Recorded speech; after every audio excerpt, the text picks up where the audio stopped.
이제 이 시간 마태복음 5장 45절에서 48절의 말씀을 중심하여 마태복음 강의 쉬운 두 번째 이유라고 하는 주제로 말씀을 배우겠습니다. 예수님께서 원수를 사랑하라고 명하신 이유가 있다는 거죠. 앞부분의 말씀이 무엇이었어요? 원수를 사랑하라는 거예요. 네. 제가 이런 일을 하면서 느끼는 게 뭐냐면 주님의 말씀은 어제나 오늘이나 변함이 없다. 동일하다. 이동환이나 그의 아내나 또 그들과 함께하고 있는 일 밉지가 않아요. 사실은 개인적으로 보면 다 좋은 사람들이죠. 그러나 우리가 양보해야 할 것과 하지 말아야 할 것에 대한 기준이 분명하기 때문에 다른 것은 다 용납하고 참아도 우리를 지으신 하나님의 이름을 모욕한다, 능멸한다. 그건 우리의 자식일지라도 용납할 수가 없어요. 남편일지라도 그건 용납할 수가 없습니다. 다른 건 다 용납할 수 있어요. 정말 오른편 뺨을 때리면 왼편도 때리라 그러고 너 그래서 속 시원하면 그래. 내 거 있는 거 다 가져가고 싶어 가져가. 속옷이 아니라 겉옷까지 다 가져가. 그래 다 줄게. 그런데 주님의 이름 능멸하는 것은 남편이어도 자식이어도 부모 형제여도 그건 용납하면 안 되는 겁니다. 하나님의 이름은 높임을 받으셔야 하고 영광을 받으셔야 돼요. 어느 누구도 대통령이어도 어떤 권위자여도 어떠한 사람도 주의 이름을 능멸하는 것, 모욕하는 것은 참을 수 없습니다. 지금까지 그래 왔고요. 앞으로도 그리해야 한다고 저는 제가 배운 성경에서 말씀하고 있기 때문에 앞으로도 그렇게 순종해야 할 것입니다. 그러면서도 원수는 우리가 정죄하고 판단하고 미워하고 증오하고 할 그런 건 아니에요. 그건 속는 거예요. 그건 자기 의에 빠질 수가 있어요. 왜냐? 우리도 다 그들과 같은 존재라니까요. 다만 주님의 은혜로 말미암아 내 주제를 파악하게 된 거예요. 그들의 그 교만함, 그들의 그 오만함. 어제 우리 원로 목사님 사모님이 오셨는데 그 증인으로 나섰던 그분을 붙들고 막 그러셨대요. 어찌 이러고 있느냐. 내가 오늘 이곳에 와서 뭐라고 기도했는 줄 아느냐. 다메섹 도상이 되게 해달라고 기도했다. 목사님 왜 이러느냐. 과거에 그분을 잘 알고 있더라고요. 목회의 그 과정에서. 너무 안타까우셔가지고 그 노구의 몸을 이끌고요. 비도 오고 그러는데 오셔갖고 저는 이제 그 자리에 없었는데 엘리베이터 있는 그쪽에서 아마 말씀하신 것 같아요. 밖에 잠깐 대기하는 중에. 왜 이러느냐 정말 목사로서 안타까우셔가지고 막 그러셨다는 거예요. 밉지 않죠. 미워할 수가 있나요? 우리도 다 똑같은 주제들인데. 그런데 주님의 은혜로 우리가 긍휼히 여김을 받고 구원받았잖아요. 구원받은 그 주님 앞에 그 은혜에 감사하며 우리가 함께 그 은혜에 감사하고 그 이름을 높여드리며 그 나라와 의를 위해서 살자는 거죠. 그런데 계속 뻣뻣하고 교만하고 하나님을 대적하는 자들을 어떻게 용납할 수 있죠? 그러니까 이거를 잘 여러분이 분별하셔야 돼요. 무슨 우리가 뭐 의로워서가 아니에요. 의로워서도 아니고 뭐 그들보다 더 잘 믿어서도 아니에요. 구원해 주신 그 은혜가 너무도 감사한데 그 이름은 높임을 받으셔야죠. 영광을 받으셔야 하죠. 뿐만 아니라 세상에 우리가 무엇이길래 하나님 나라 상속권자로 우리를 부르셨을까요? 너무 황송한 거예요. 우리가 거기에 걸맞게 살자. 너 그 은혜를 진짜 믿는다면 동성애자들한테도 얼마든지 그거 벗어날 수 있다. 얼마든지 그 길에서 벗어날 수 있으니 그리하지 말고 주님께로 돌아와라. 그렇게 가르쳐야죠. 의학자들도 마찬가지입니다. 이게 하나의 어떤 정신적인 문제구나. 이게 일탈이구나. 바로 가도록 가르쳐줘야 하는 게 의사들 아닙니까? 근데 우리 교수님께서 지난번 만났을 때 그러는 거예요. 정말 안타깝다는 거죠. 이런 사실을 많은 의사들이 알고 있으면서도 왜 침묵하는지, 노구의 몸으로 내가 이렇게 이런 일에 이래야 되는지 안타깝다는 거예요. 그래서 제가 그랬어요. 교수님, 어느 세계나 다 그렇습니다. 아닌 것을 알면서도 아닌 것을 아니라고 말하는 자들이 지극히 드문 세대입니다. 그게 참된 것을 간직한 우리들이 가야 할 길 아니겠습니까? 낙심하지 마십시오. 라고 하면서 위로해 드렸는데요. 자, 오늘 본문 말씀에 보면 이같이 한즉 45절 말씀 같이 보시겠습니다. 이같이 한즉 하늘에 계신 너희 아버지의 아들이 되리니 라고 주님께서 말씀해 주셨어요. 이같이 한다는 것이 무엇이죠? 앞부분의 말씀 잠시 봅니다. 마태복음 5장 43절 44절 말씀입니다. 또 내 이웃을 사랑하고 내 원수를 미워하라 하였다는 것을 너희가 들었으나 나는 너희에게 이르노니 너희 원수를 사랑하며 너희를 박해하는 자를 위하여 기도하라. 이 말씀이에요. 이웃을 사랑하고 원수를 미워하라 하였다는 구약의 말씀, 이는 이로 눈은 눈으로, 그게 원수를 미워하는 거겠죠.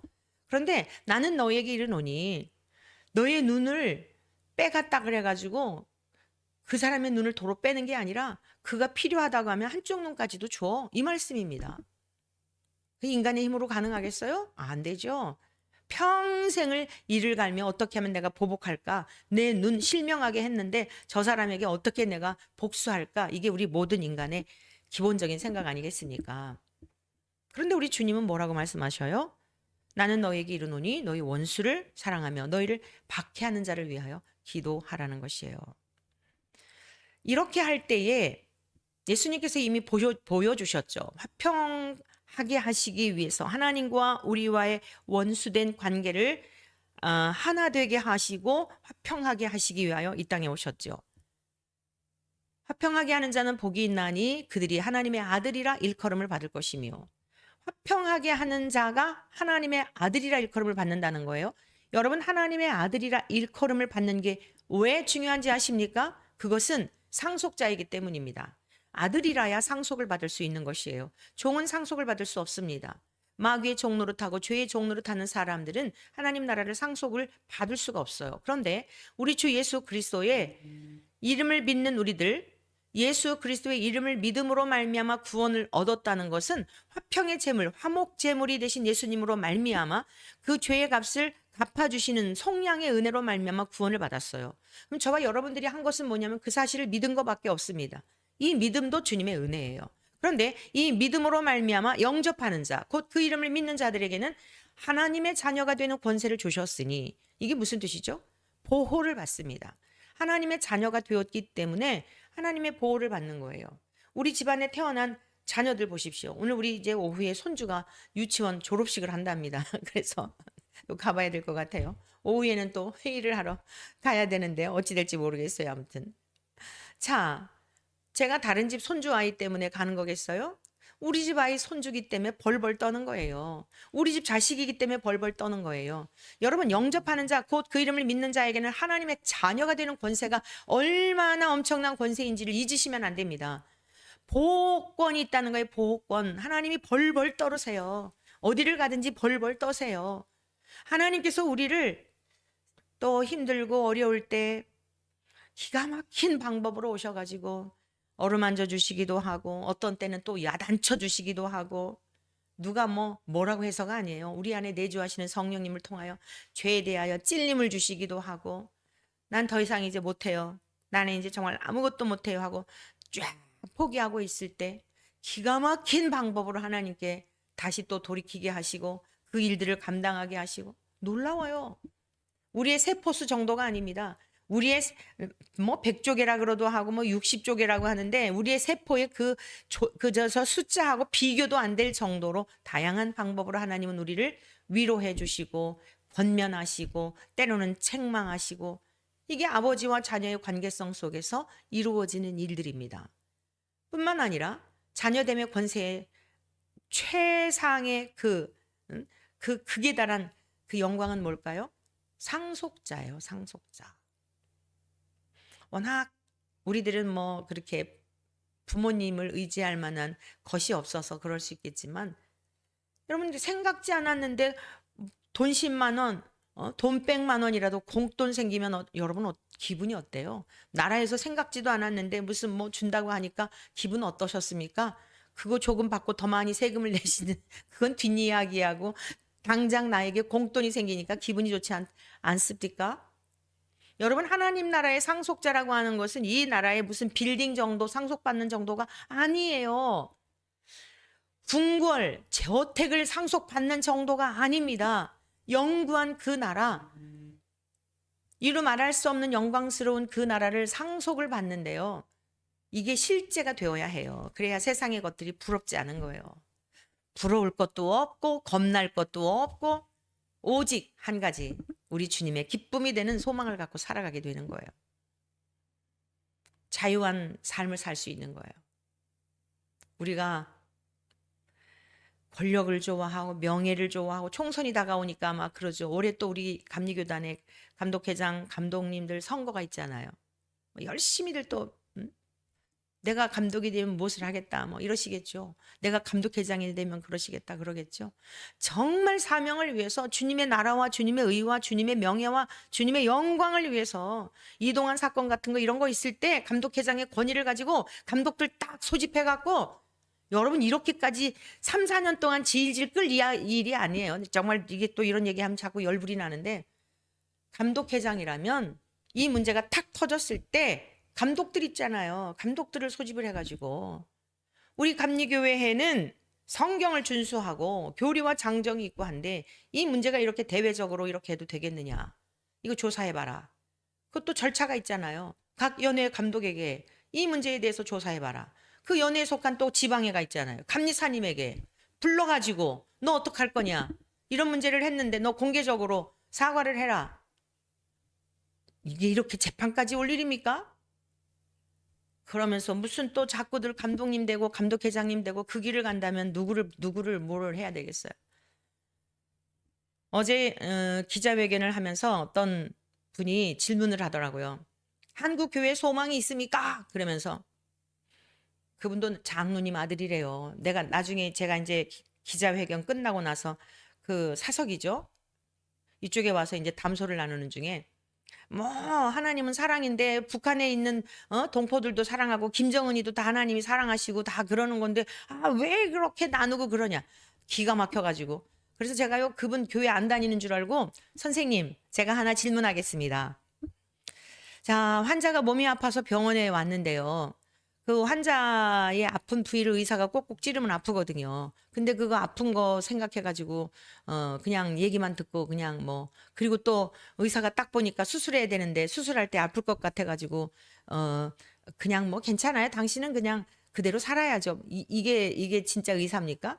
진짜 명의는 어떤 의사가 진짜 의사죠? 그랬더니 성질이 나가지고 발끈하시면서 지금 내가 뭐 질문을 받을 것 같지는 않은데요. 그래서 아니 선생님께서 하시는 말씀이 막 다른 분들이 다 그랬어요. 하나님은 사랑이지만 공의도 있다. 사랑 타령만 하면 안 된다. 그랬더니 아니 사랑이면 다 되지 무슨 뭐 그거 가지고 또 히틀러 얘기하고 뭐 600만 어쩌고 저쩌고 막 그 조금 아는 거 가지고 막 그냥 처음 오신 분인데 하여간 근데 유명한 분인가 봐요.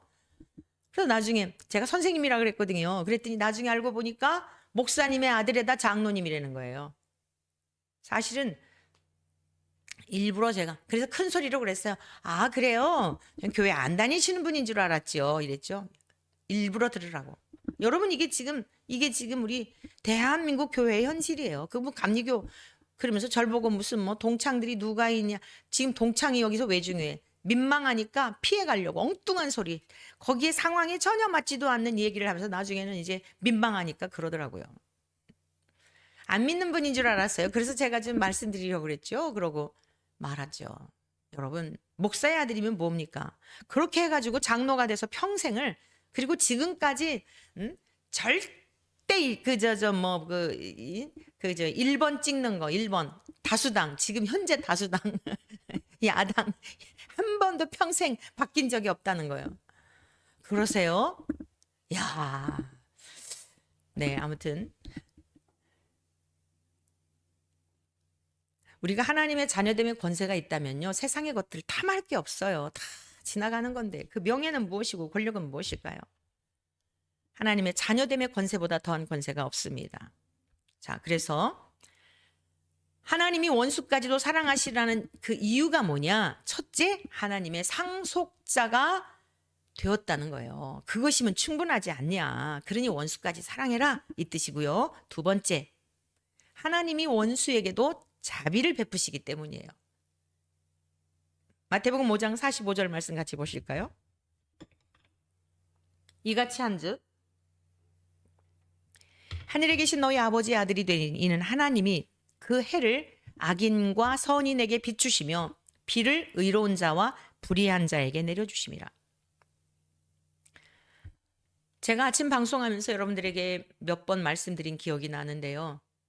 하나님께서 은혜를 알고 주님을 경외하며 전심으로 섬기는 자들에게 베푸시는 은혜도 너무 감격스럽지만, 그런데 대부분 그러한 은혜를 입고 사는 자들을 보면 육신적인 삶의 환경이 매우 결핍되어 있어요.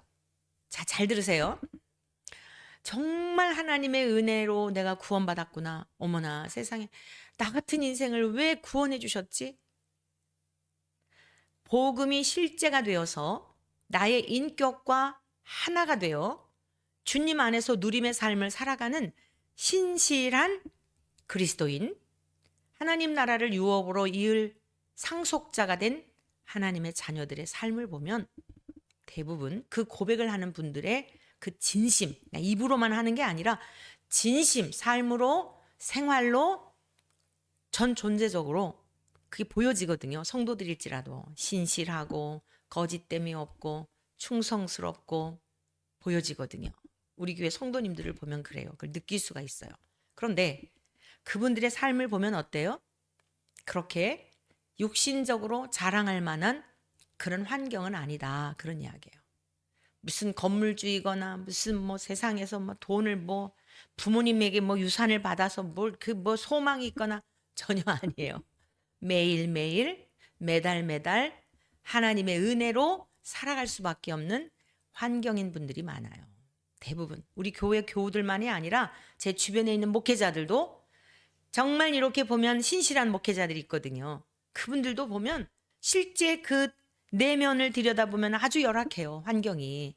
어떻게 살아가고 있지? 어떻게 아이들을 키우지? 그런데도 불구하고 그분들에게서 느껴지는 건 뭐예요? 하나님에 대한 절대적인 신뢰를 가지고 근근히 살아가면서도 그 어느 부자들 부럽지 않은 신앙 고백이 있고 삶의 열매가 있더라는 거죠. 그런데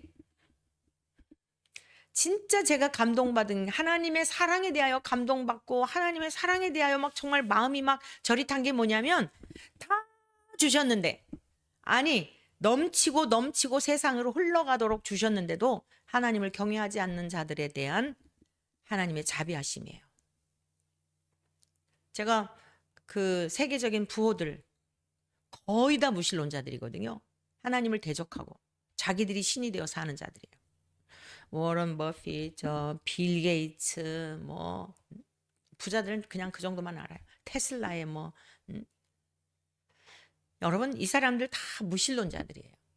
그런데 그들의 그 어떤 행위들, 하나님을 경외하지 않고 하나님의 것을 가지고서 하나님을 경외하지 않고 자기들이 신이 되어 사는 삶을 보면 이 세상 만물의 주가 되시는 하나님이 당장 오늘 소환해 가시고 당장 하나님이 하나님 되심에 대하여 어떤 사건을 통해 드러내셔도요, 그들은 할 말이 없어요. 그런데 하나님은 길이 참고 인내하시며 또 그 모습을 보면서 지금 그 고백을 하잖아요. 하나님의 마음이 이게 알아지는 거예요. 저들에게 오히려 하나님을 대적하는 자들에게 더 많이 주시고 신앙생활을 하는 경우들도 보면 그렇습니다. 진짜 신실한 분들은 아주 근근히 살아가는데 대충 믿고 아주 그냥 세상 재미에 빠져가지고 주일날은 항상 차순위 말순이에요. 언제든지 친목계원들하고 주일날 놀러 갈 일 있으면 뭐 미련도 없이 놀러 가요. 심지어 과거에는요, 얼마나 제가 정말 마음이 상했는지, 여러분 속회 모임이 있잖아요. 우리는 이제 목장이라 그러는데 주중에 드린단 말이에요. 주중에 금요일 날들 드리잖아요. 그 주중에 드리는 모임이 있는데 그 목원들에게 다 연락해 놓고 갑자기 자기 무슨 뭐 친구들 뭐 중요한 모임이 있다고, 뭐 말도 같지 않죠. 어떻게 그런 사람을 인도자로 세웠냐고 여러분 따져 묻고 싶지요.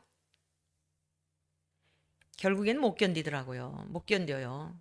그러니까 그런 것을 용납하는 곳으로 날아가게 돼 있어요. 그렇게 신앙생활에도 잘한다 잘한다, 교회 나오는 것만으로도 천국 가라고 하는 교회로 가더라고요. 서로 받지 않는 거죠. 저도 안 맞고 그분도 못 견디는 거죠. 신앙생활 그렇게 할 수 없습니다. 진짜 하나님의 은혜가 믿어지고 그 은혜로 말미암아 내가 구원받았다는 사실이 이 전 존재적으로 체감이 되면은요, 모든 게 우선순위일 수밖에 없어요. 모든 것이. 물질에 대해서는 또 얼마나 인색할까요? 그런 사람들 치고. 그러니까 또 부자가 될 수밖에 없더라고요. 하나님의 것을 가지고 가난한 분들 가만히 보면 신실한 분들 말하는 거예요. 신실한 분들. 하나님 앞에 드리는 것을 가지고 저들처럼 열심히 도적질하지 않고 11조 온전하게 하지 않고 그거 열심히 저축해 갖고 땅 사고 뭐 하고 했으면 저분들도 저렇게 살까? 그래서 제가 나사로 얘기하는 거예요. 나사로가 본래 거지였을까? 본래 거지 아니었겠어요, 보니까. 그런데 우리가 주님을 잘 섬기게 되면 세상에서는 거지처럼 살 수밖에 없다. 네. 그게 제가 깨달아지고 또 삶으로도 많이 경험합니다. 하나님이 원수에게도 자비를 베푸시는데 우리가 원수를 미워해서는 안 된다. 이런 뜻이에요. 5장 45절 이같이 한즉 하늘에 계신 너희 아버지의 아들이 되리니, 그러니까 원수를 미워하지 않고 사랑하고 박해하는 자를 위해서 기도하고. 누구의 모습이죠? 예수님의 모습이잖아요. 그분이 우리와 함께 하시잖아요. 근데 지금 그분은 안 계신데 성령님을 통하여 우리와 연합이 돼 갖고 주님을 나타내시잖아요. 그 말씀이에요. 그래서 사람들이 보고 아, 저 사람은 진짜 예수쟁이구나. 아, 예수님은 나를 위해서 그러셨구나. 이걸 알게 하는 거예요. 그게 빛으로 소금으로 그것을 생명의 열매를 맺도록 하나님께서 이제 열매를 주시는 거죠. 그러한 과정들을 통해서. 그래서 불의한 자와 의로운 자에게 비를 내려주신다. 차별하지 않고 그들에게 비를 내려주신다. 근데 요거를 이 사람들은 이제 오해를 하죠. 하나님은 차별이 없다. 그러나 그렇게 차별 없이 선을 베푸시고 은혜를 베푸시는 이유가 뭐예요? 하나님을 경외해라. 하나님을 공경해라. 하나님이 거룩하심처럼 너희도 거룩한 구별된 삶을 살아라. 과거에는 너희들이 동성애에 빠져 있었지만 그 은혜를 안다면 내게로 돌아와라. 고침받는 거예요. 그 담배 중독에 빠지거나 술에 중독에 빠져 있었던 사람들이 돌아오는 것과 같은 거예요. 동성애자들도 돌아오면 되는 거예요. 근데 아니야, 너희들은 그렇게 담배를 피우고 술을 마시고 살도록 지음받았어 라고 하는 말이 안 되죠. 그게 이제 문제인 거죠. 자, 원수를 사랑하고 박해하는 자를 위해서 기도하라고 하는 세 번째 이유가 뭐냐면 구별됨의 표식이에요. 5장 46절, 마태복음 5장 46절입니다. 너희가 너희를 사랑하는 자를 사랑하면 무슨 상이 있으리요? 세리도 이같이 아니하느냐? 또 너희가 너희 형제에게만 무난하면 남보다 더하는 것이 무엇이냐? 이방인도 이같이 아니하느냐? 구별됨의 표식이에요. 이웃에 있는 분들도 신앙과 상관없이 나를 사랑하는 사람에게는 내가 무언가 주고 싶어 하는 거 당연한 거 아니겠어요? 당연하죠. 뿐만 아니라 내가 밥 한 끼 얻어 먹었는데 내가 밥 한 끼 대접해 주는 거, 그거 특별한 거 아니에요. 다 그러고 살아요. 그래서 우리가 나하고 친하게 지내는 사람, 나와 뜻이 맞는 사람, 내가 선을 베풀고 싶은 그 사람에게만 하는 것은 신앙과 상관없는 하나님을 믿지 않는 자들도 그렇게 살아간다. 그런 말씀입니다. 그런데 하나님의 사람들은 세상의 사람들과 달라요. 우리는 하늘 백성이에요. 이 세상에서 대한민국 국민으로서 사는 동안 우리가 지켜야 할 헌법이 있어요. 마땅히 준행해야 하죠. 국방의 의무, 납세의 의무, 우리가 마땅히 지켜야 할 의무들이 있어요. 그 법을 지키지 않으면, 법들을 준수하지 않으면 반드시 그것에 대한 대가가 따르게 되죠. 우리는 하나님 나라의 백성들이에요. 하나님 나라의 법이 이 성경이에요. 이 성경의 말씀에 기록되어 있어요. 하나님 나라 백성으로서 사는 원리에 대한 것, 규칙에 대한 것, 규범에 대한 것. 근데 지금 무슨 말씀이에요? 원수를 사랑하라는 거예요. 미워하지 말라는 거예요. 안 돼요. 여러분, 근데 성경에 기록된 이 말씀이 우리의 실제가 되는 거 절대로 내 힘으로 안 돼요. 어떻게 되냐? 스데반 집사님 기억하시죠? 오순절 마가다락방에 성령의 충만함을 입었던 사도들과 제자들, 사도들과 또 그 기도했던 120명의 문도가 있었죠. 나가서 복음을 전하고 놀라운 역사들이 일어나죠. 사도들의 사역이 많아졌어요. 그런데 주님에게서 배웠던 말씀, 그때는 성경이 기록되기 전이니까 물론 구약의 말씀은 있었지만 우리 주님이 명하셨던 말씀들을 묵상하고 집중해야지 기억될 거 아니겠어요? 지금 기록된 말씀을 보고서도 우리가 모르는데, 그러니까 우리 주님이 들려주셨던 말씀들을 이 제자들이 잘 기억해야 된단 말이에요. 그리고 그 말씀 따라 살아야 된단 말이에요. 우리가 이 말씀을, 성경에 기록된 말씀을 잘 해석하고 잘 깨달아서 전해야 하는 것과 똑같은 이치예요. 근데 그때는 성경이 기록되지 않았기 때문에, 신약의 말씀들이 기록되지 않았기 때문에 주님에게서 친히 들었던 말씀을 묵상하고 기억하고 전하고 이래야 된단 말이에요. 근데 주님이 다 보여주셨잖아요. 기도하는 중에 또 내주하시는 성령님, 진리의 성령님이 생각나게 하시잖아요. 예수님에 대하여 증언하시잖아요. 근데 이러한 일을 하는데도 시간이 부족한 거예요. 그런데다가 초대교회에 부흥이 일어났죠. 주님 나라가 확실해지니까 세상에 대한 욕심이 다 명예, 권력 뭐 이런 거 다 뒤로 하고 그렇게 좋아 보였던 것들이 이게 별거 아닌 거예요, 이제. 왜? 그 나라가 확실해지니까. 그 나라의 주인이신 주님이 오셨다가 하늘로 가시는 것을 보았으니까 욕심들이 다 없어지는 거예요. 가지고 있는 것, 그리고 이제 성도들의 모습이 보여지는 거예요. 옛날에는 내 배만 채웠는데 가난한 자들의 모습이 눈에 들어오는 거예요. 그들의 곤고하고 고단한 삶이 눈에 들어오는 거예요. 그 성령님이 괴롭히시죠. 어떻게 그걸 쌓을 수가 있죠? 그러니까 주님께 다 갖다 드려요. 주님은 안 계시고 이제 사도들이 있어요. 사도들의 발에 다 갖다 놓아요. 이거 다 이제 우리 공동체를 위해 사용하라고. 그런데 이 사도들이 기도하기도 바쁘지, 주님이 하셨던 말씀 묵상하고 기억하기도 바쁘지, 가르치기도 바쁘지, 근데 거기에 또 이거를 다 나눠줘야 하지. 이러니까 안 되겠다 싶어서 초대교회 7 집사를 세우잖아요. 여러분, 집사의 직분을 잘 기억하셔야 돼요. 집사님들은 주의 종들의 그 사역을 돕기 위해서, 무슨 사역이죠? 말씀을 전하는 일, 가르치는 일, 여러분들을 바른 길로 잘 인도하도록, 그 일에 전념하도록, 미치지 못하는 부분들을 여러분들이 이제 협력하여, 그게 교회의 모습이에요. 머리의 역할, 눈의 역할, 손발의 역할. 우리 교회는 정말 너무너무 감사한데 이러한 정말 하나님이 기뻐하시는 그러한 교회 모습으로 잘 자라가고 있으면 얼마나 감사한지 몰라요. 아까 제가 잠깐 언급했었지만, 또 가끔씩 언급했지만, 본질에 대한 것을 추구하지 않는 분들은 다 편히 알아서들 정리정돈하게 하시고, 그분들이 원하는 대로 그렇게 하게 하시고, 이제는 정말 몸된 교회로서, 지체로서, 초대교회 그런 집사님들과 같이 누가 무엇을 했다고 자랑할 것도 없이 자원해서 자발적으로. 그래서 제가 이렇게 마음껏 교회 일도 하면서 바깥 일도 하면서, 또 안에서는 또 정 목사님이 제가 하지 못하는 미비한 부분들에 대한 것들을 보완해 주면서, 그래서 이런 일들을 하고 있는 거 아니겠어요? 그게 초대교회 형태였어요. 근데 첫 번째 그 스데반 집사님이 순교를 당하게 되잖아요. 순교 당할 때 어떠했어요? 그들을 막 저주하고 악담했나요?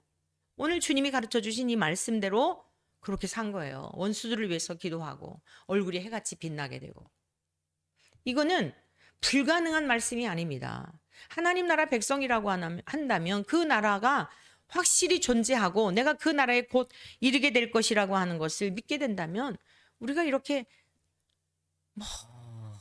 악의 다툼하면서 명예 때문에, 무슨 물질 때문에 권력을 잡으려고 그렇게 할 수가 없는 거예요. 구별됨의 표식이다. 이방인들과 달라야 한다. 우리 요한복음 15장 18절에서 19절 말씀을 좀 같이 보시겠습니다. 요한복음 15장, 우리 주님의 유언 설교이죠. 물론 이 말씀은 예수님께서 앞으로 사도들이 그리고 그리스도인들이 박해를 받을 것에 대한 것을 예고하셨어요. 예고하셨지만 박해에 관한 말씀만이 아니라 오늘의 마태복음에 있는 말씀과 더불어서 우리 주님과 연합이 되었다고 한다면 우리가 이러한 삶을 살아야 하는 이유, 그것을 말씀하고 있는 건데, 세상이 너희를 미워하면 너희보다 먼저 나를 미워한 줄 알라. 너희가 세상에 속하였으면 세상이 자기의 것을 사랑할 것이나 너희는 세상에 속한 자가 아니요 도리어 내가 너희를 세상에서 택하였기 때문에 세상이 너희를 미워하느니라. 예수님의 이름을 인하여 무엇을 할 때 미움을 받고 조롱을 당하고 박해를 당한다? 그것은 우리가 주님께 속했다는 증거예요. 그러니까 내 윤리나 도덕적인 잘못 때문에 조롱을 당하거나 미움을 받거나 하는 거는 회개해야 되고, 그런 삶에서 돌이켜야 되고, 다른 잘못이 없는데 미움을 받는다, 조롱을 받는다, 왕따를 당한다? 그러면 감사해야 되는 거예요. 내가 주님께 연합이 되어 있어 잘 가고 있구나. 뿐만 아니라 이거는 박해 문제만이 아니라 주님과 연합이 되었기 때문에 주님의 성품의 열매를 우리가 맺는 거예요. 착하고 의롭고 진실하신 그런 열매를 맺는 거예요. 이것이 이유에 대한 네 번째인데 온전함에 이르는 길이에요. 원수를 사랑하고 이웃 나를 저주하는 자를 오히려 축복하고 이것이 온전함에 이르는 길이에요. 자, 마태복음 5장 46절입니다. 마태복음 5장 46절. 이제 48절. 네네, 48절. 마태복음 5장의 결론입니다. 그러므로 하늘에 계신 너희 아버지의 온전하심과 같이 너희도 온전하라. 여러분 이 말씀이 어때요? 와 닿습니까? 아니면 에이 주님 어떻게 우리가 온전해요? 죽을 때나 그럴까요? 이 세상에 살 동안에는 그럴 수 없어요. 이렇게 이야기하겠죠. 왜 우리가 온전이라고 하는 것에 대하여 오해를 하느냐면 이 온전이라고 하는 것은 도달점을 말하는 거거든요. 행위나 그 상태의 결말, 행위나 어떤 마음의 상태나 이것에 대한 결말, 이게 온전함의 뜻인데요. 또는 결과, 끝, 마침 이제 이러한 데서 유래한 거예요. 결과적으로 온전한 존재가 되라라고 하는데 하나님께서 명하신 말씀의 그 결말, 결과, 정점 너희들이 그 단계에 도달해야 된다. 근데 우리는 이 말씀에 대하여 아예 이 옆으로 제껴놓죠. 우리 그렇게 살 수 없다. 온전함이라고 하는 건 뭐냐면 사랑입니다. 다 쉽게 말해서 사랑이에요. 우리 자식 사랑하는 거, 남편 사랑하는 거, 아내 사랑하는 거, 이웃 사랑하는 아니 이웃 말고 가족 간에 사랑하는 거는 기본이죠. 그거는 짐승들도 그래요. 근데 지금 주님이 계속 말씀하신 게 뭐예요? 가장 사랑할 수 없는 자까지 사랑하는 사랑을 말씀하신 거잖아요. 도저히 사랑할 수 없는 자를 사랑하시는 사랑까지 말씀하신 거예요. 그게 온전함이라는 거예요. 그러니까 우리가 거짓말을 안 한다, 나쁜 생각이 안 솟는다, 무슨 뭐 남에게 해를 끼치지 않는다, 윤리나 도덕적인 것을 자꾸만 생각하거든요. 그래서 우리는 그렇게 어떻게 그런 생각도 안 나. 어떻게 음란한 음욕이 안 일어날 수 있어. 남의 것을 물고 어떻게 탐심이 안 생길 수 있어. 이러잖아요. 여러분 이웃을 사랑하는 마음이 있으면 이웃을 사랑하게 되면 그 속에 다 들어가 있는 거예요. 어떻게 남의 것을 탐내는 마음이 불쑥 올라왔지만 성령님이 딱 눌러주시는 거예요. 행위적으로 나타나지 않도록 성령님이 눌러주시고 그걸로 그냥 넘어가지 않죠. 꺼림칙하기 때문에 회개하게 되죠. 회개하면 주님은 용서해 주시잖아요. 그래서 점점 거룩해지는 거예요. 왜냐? 그런 생각조차 하는 것이 고통이고 괴로움인 것을 알거든요. 그런 생각을 안 하려고 하니까 시간이 지날수록 그런 부분에 관심이 없어지는 거예요.